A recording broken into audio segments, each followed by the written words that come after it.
যারা বুগেনভেলিয়া গাছ নার্সারি থেকে নিয়ে এসে ভাবছেন যে কি করবেন, আমি পদ্ধতি দেখিয়ে দিচ্ছি। এই পদ্ধতিতে বসাবেন। প্রথমে 6 ইঞ্চি বা 7 ইঞ্চি গ্লাস টব নেবেন, নিয়ে ড্রেনেজ ব্যবস্থা ভালো করবেন খোলামকুচি দিয়ে ঢেকে। আমি উপরে সিন্ডার দিয়েছি যেহেতু আছে, আর আপনাদের কাছে না থাকলে আপনারা মোটা দানার বালি দেবেন। তারপরে কি করবেন, ভার্মিকম্পোস্ট 30% আর 70% প্লেন মাটি।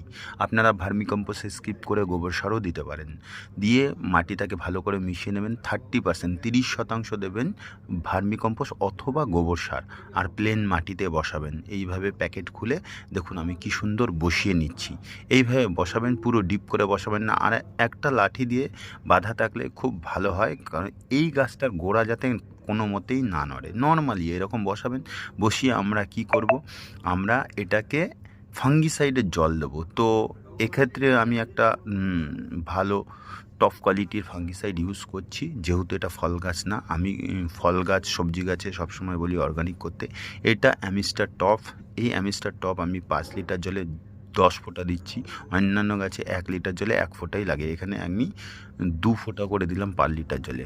এইবার 10 ফোঁটা 5 লিটার জলে দিয়ে এইভাবে আমি গাছের ছাওয়ায় গাছগুলোকে আমি রেখেছি। বড় গাছের ছাওয়ায় এই 10-15টা গাছ আমি রিপোর্ট করলাম সেম পদ্ধতিতে।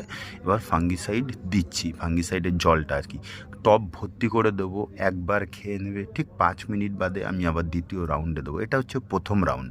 আর যখন দেবেন এইভাবে ঝাঁঝরি দিয়ে গাছটাকে স্নান করিয়ে দেবেন, কারণ নার্সারিতে অনেক গাছের সাথে ও কিন্তু ছিল, ওর গায়ে কিন্তু অনেক জার্মস থাকতে পারে। তো এটা ফার্স্ট রাউন্ড হয়ে গেল আমাদের। 5 মিনিট বাদে আমাদের কিন্তু সেকেন্ড রাউন্ডে আবার দিচ্ছি। কেন দিচ্ছি, যেহেতু ওপরে জায়গা কম, এটা বর্ষাকাল, ওপরে জায়গা আমি কম রেখেছি যাতে বেশি জল না দাঁড়ায়, তাই আমি দ্বিতীয়বার দিলাম যাতে তলার মাটি পর্যন্ত ভিজে যায়। আপনারা বড় গাছের ছাওয়ায় 7 দিন রাখবেন, রেখে তারপর আপনারা কড়া রোদে রাখবেন।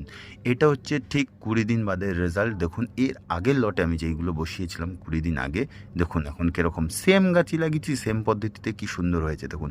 এবার আমি খাবার দেবো। আমাদের চাপান সারের ভিডিওটা আমাদের চ্যানেলে ভিজিট করে দেখে নেবেন। এরকম ফুল পেতে গেলে কিন্তু এই পদ্ধতিতে আপনারা করবেন। এই গাছটা 2 মাস বাদে ফাইনাল পট করার পরে এরকম রেজাল্ট দিয়েছে ওইগুলো। এটা অনেক আগে করা, তো যত পুরনো হবে তত বেশি ফুল হবে। ভিডিওটা কেমন লাগলো অবশ্যই কিন্তু জানাবেন।